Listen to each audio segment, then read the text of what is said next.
Tahun ini benar-benar tahun yang super banget ya buat brand Jepang. Banyak yang bilang brand Jepang itu tobat. Honda HR-V harganya turun. Mobil ini pun harganya turun. Biasanya mobil Jepang mah harga naik ya. Ini malah turun. Ini adalah Toyota BZ4X rakitan lokal alias CKD. Dan kali ini spesial, kita nggak cuma bikin mobil ini, kita akan juga bikin mobil itu. Urban Cruiser EV yang juga dijual di Indonesia. Yuk kita bahas.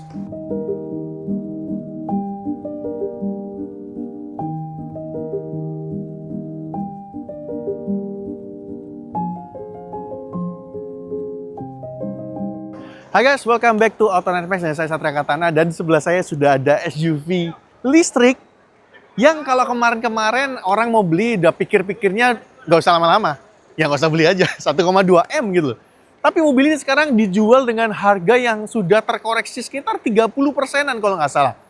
Turun 350 jutaan jadi 799 jutaan aja. Yang artinya mobil ini sekelas dengan harganya Hyundai Ioniq. Daripada beli Hyundai Ioniq yang udah pasaran itu, lebih masuk akal, lebih cakep desainnya. Nah, sekarang selain dia berubah status dari CBU jadi CKD atau jadi lokal, ternyata kita juga langsung dapat yang versi facelift-nya. Nah, berubahnya apa aja, kita akan coba breakdown satu persatu ya. Dari bagian depan dulu. Pertama, lihat wajah depannya udah ganti. Udah nggak pakai wajah BZ series yang pertama awal-awal, sekarang sudah menggunakan atau mengadaptasi desain ala Hammerhead atau Hammerhead-nya si Toyota yang baru kayak Toyota Prius, RAV4, terus menggunakan bahasa desain yang sama, dan BZ4X juga sama. Lampunya split ya. Dia bagian atas ada lampu yang ditarik kayak gini ya, nyambung bagian tengah. Lampu utamanya turun di bagian bawah seperti ini, jadi proyektor seperti ini. Cakep ya. Sleek minimalis, bahkan di bagian atasnya juga ada tarikan yang kayak gini ya, bentuk huruf C seperti ini. Lagi-lagi kayak Prius, kayak RAV4, yang membuat mobil ini jadi tampangnya lebih modern lagi, tapi lebih kalem juga secara bersamaan ya. Bumper depannya juga baru ya, bahkan kalian tahu ya, di bagian depan dari BZ4X ini kan memang dia dikasih kayak ornamen warna hitam. Kebetulan unitnya sih warna hitam sih, jadi nggak terlalu kelihatan. Tapi kalau kalian lihat yang unit warna putih, itu akan beda banget ya. Logo Toyota di sini, dia juga ada kamera dan sebagainya karena dia sudah dilengkapi dengan TSS generasi yang ketiganya. Baterainya dia makin gede, sekarang jadi 73,1 kWh. Dan kalau nggak salah, saya beberapa waktu yang lalu baru dari Jepang, di breakdown-nya juga ditunjukin juga baterainya gelondongannya si BZ4X ini termasuk baterai yang udah pengembangan salah satu yang terbaru juga. Range-nya jadi sekitar 500-an kilometer. Nanti kita akan cantumin aja detailnya. Termasuk juga tenaga dan juga torsi dari motor mobil ini. Ya, seperti ini dia juga menggunakan velg baru ukurannya 20 inci. Yang khawatir masalah ground clearance, mobil ini tuh lumayan tinggi loh ground clearance-nya, sekitar 201 mm. Lebih dari cukup untuk mobil listrik. Oke, kita masuk ke interior dari BZ4X rakitan lokal ini, tapi disclaimer dulu ya.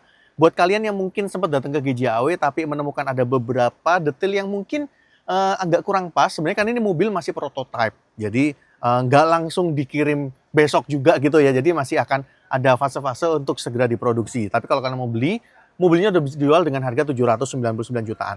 Apa aja yang baru? Pertama nih, layar jadi gede, 14 inci ya. Dan ini ada apa kayak tombol-tombol fisik gini yang masih bagus gitu loh.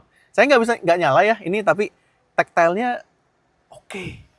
Baik lagi, mobilnya memang awalnya kan memang harganya juga lumayan tinggi ya. Dan sekarang wireless charger-nya jadi 2, kalian bisa taruh handphone di sini dan ukurannya juga cukup gede ya. Ini pakai S24 Ultra yang ukurannya lumayan gede juga masih bisa masuk di sini.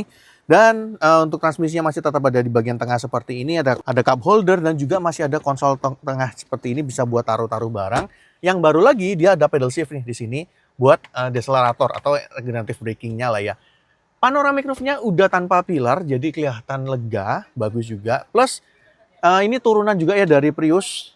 Dia posisi panel instrumennya bagian depan seperti itu, jadi kayak ditarik ke depan, bagus ya, kayak kokpitnya pesawat tempur gitu. Tapi emang kayak ngebanting gitu ya. Casingnya tuh gede, tapi layarnya kecil. Dan di bagian atas ini tuh harusnya kayaknya ini ada driver monitoring system, tapi kita nggak dapet aja. Seperti yang saya sebutin juga, TSS 3-nya dikasih, tapi nggak lengkap. adaptive cruise control nggak ada, lane departure warning nggak ada. Jadi ya balik lagi sebenarnya nggak bisa nyetir secara semi-semi otonom gitu, nggak bisa ya. Tapi at least advance parkingnya dia dikasih. Airbagnya juga sudah aman karena dia udah kasih 8. So far itu ya posisi duduknya juga enak, tetap aja ini mobil Jepang ya. Ergonominya juga gampang diraih seperti ini. Ya daripada kalian beli Ioniq, udah bosen ya, beli ini aja kali.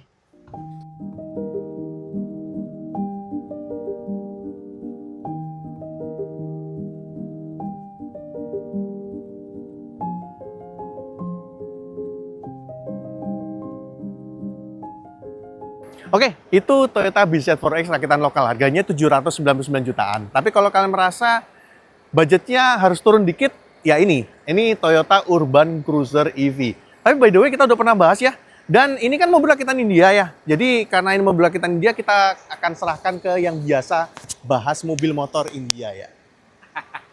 Oke, terima kasih Bapak Satria Katana. Jadi, yap, udah pernah kita bahas sebelumnya si Toyota Urban Cruiser BEV ini. Dan seperti yang dibilang sama Satria ya, dia buatan India, buatan good people, good Jarat people. Ya, jadi ini basisnya adalah Suzuki e-Vitara dengan platform Hardtech E. Dan tentu karena ini sudah dijual di Indonesia, jadi spesifikasinya sudah resmi untuk pasar Indonesia. Front wheel drive dengan baterai sebesar 61 kWh dan dia mengeluarkan tenaga sebesar 170 horsepower dengan torsi hingga 190 Nm. Jadi sekarang karena udah dibahas di bagian eksteriornya, pelampuan depan, pelampuan belakang yang mirip Vitaranya. Jadi sekarang kita mulai masuk ke bagian interiornya langsung. Yuk.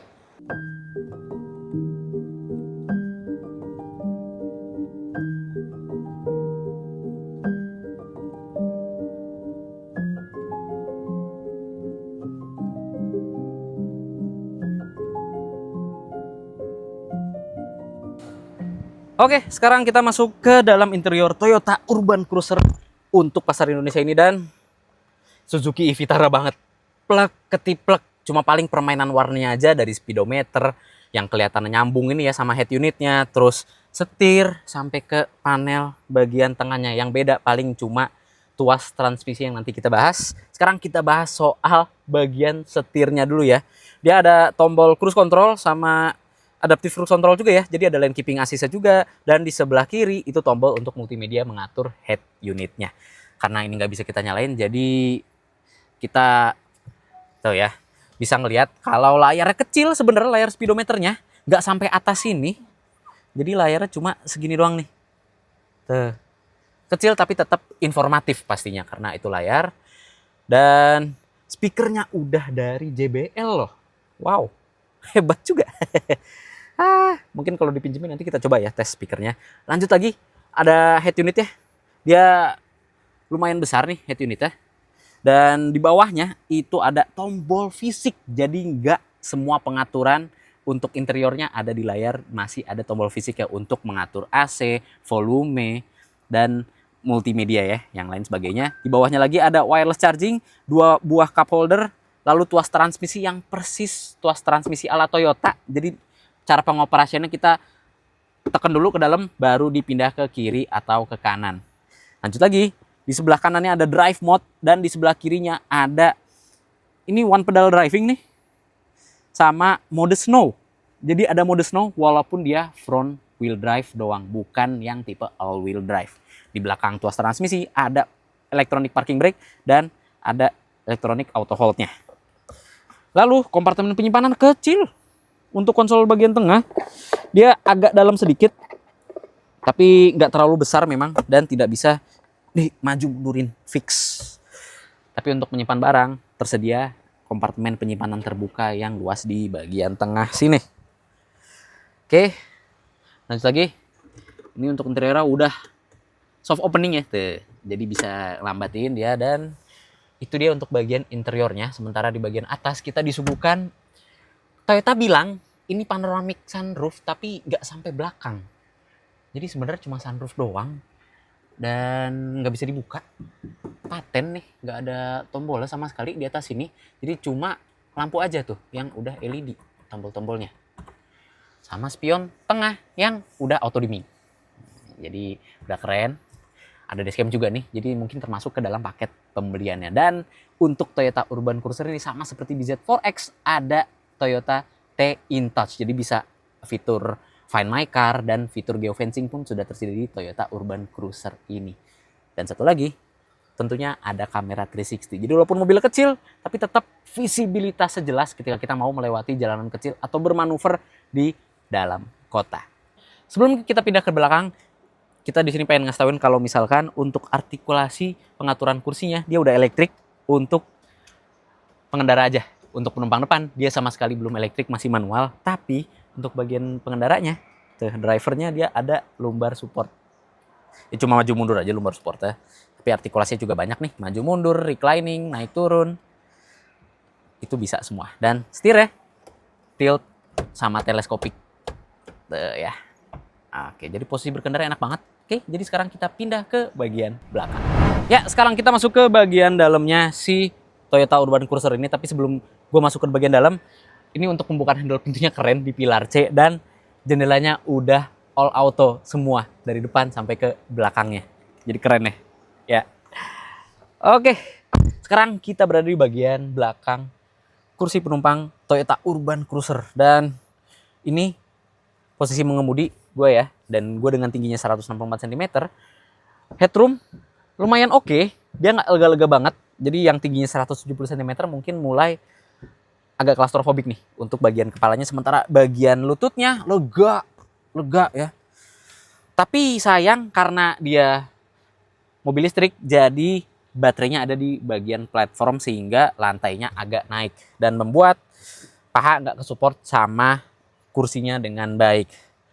Namun kalau kakinya kecil sih ya bisa diselipin lah ke bagian bawah kursi penumpang depan atau pengendara depan. Jadi masih enak-enak aja untuk berkendara di dalam kota. Agak pegel nih kalau buat jarak jauh. Oke, lalu apa aja yang tersedia di belakang sini?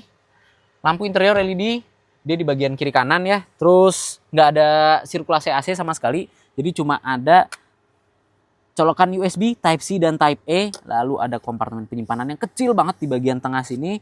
Untuk seat pocket, kantong kursinya cuma ada di bagian kursi penumpang depan aja, sementara bagian kursi pengendara depan itu nggak ada seat pocket sama sekali. Pengiritan mungkin. Lanjut lagi, dia headrest tiga-tiganya udah tersedia ya, jadi untuk penumpang tengah pun sudah tersedia. Dan dia bisa jadi armrest juga dengan 2 buah cup holder untuk penumpang di bagian tengahnya. Seat beltnya juga udah 3 titik dan sudah ISOFIX. Tapi yang pengen gue highlight di sini kursinya empuk loh, empuk, enak buat nyender. Tuh ya, asik juga sih sebenarnya. Oke kok buat dalam kota nih berkendaranya. Nah sekarang kita mau kasih tahu kalau misalkan untuk pengecasan si Toyota Urban Cruiser ini dia udah pakai colokan CCS 2 untuk fast chargingnya. Jadi udah pakai colokan Type 2 untuk AC chargingnya. Berapa lama ngecasnya? Untuk colokan AC charging 6,5 jam untuk 0 sampai ke 100%. Sementara kalau pakai DC charging itu bisa sejam kurang. Jadi di 10 sampai 80% itu hanya ditempuh dalam 44 menit aja kalau pakai DC charging. Yang maksimal pengecasan itu sampai 70 kW. Toyota Urban Cruiser sendiri bisa menempuh jarak hingga 426 km. Oke banget.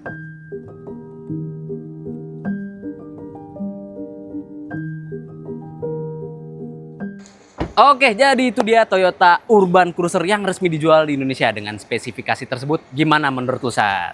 Oke, ini mobil Toyota listrik ya? Benar, Toyota 700 listrik. juta sih masih oke lah ya. Sebenarnya oke loh. Oke, tapi Ini 759 kan? 759 yang itu 799. Selisihnya cuma 40-an juta. Tipis lah ya. Tipis. NMAX aja nggak dapat kali ya kalau yang turbo makanya. ya. Jadi ya mungkin kalau kalian lihat mobil Toyota rakitan Indonesia udah biasa. Udah biasa. Rakitan Jepang udah banyak. Banyak. Rakitan Thailand juga ada. Lebih banyak lagi tadi. Iya. Rakitan India nih. Kalau mau, buatan good people. Ini Gujarat langka people. nih, langka. Nah, Langka. buat yang mau beda aja. Buat ya yang kan, ingin ya. melawan arus, Nggak mau boleh banget. pasaran ya kan. Penasaran ya. Nah, jadi kalau kalian kepengen seperti itu ya 759 Boleh lah, oke daripada lah. nungguin yang kembarannya si Suzuki kan. Ya. Ini. Tapi kalau kalian rasional Ya yang itu udah jelas lah. Cuma selisih 40 juta, asli buatan Indonesia. Lebih gede, range lebih jauh ya kan. Harusnya sih lebih enak. Kita belum nyobain sih ya. Harus, Tapi ya, moga-moga makanya. dipinjemin nanti ya. Moga-moga dipinjemin. Tapi kalau Indonesia mah belinya yang ini kali ya. Lebih rasional ini sih hybrid, tinggal ini. Ya udahlah. Oke, Itulah. itu kayaknya. aja ya kesimpulan kita dari video ini. Yes. Jika kalian suka dengan konten ini, klik like, subscribe, dan tekan lonceng untuk mengetahui video seru selanjutnya dari Betul. Autonet Max. Gue Bagas Satrio. Saya Satya Katana. Sampai ketemu lagi. Dadah!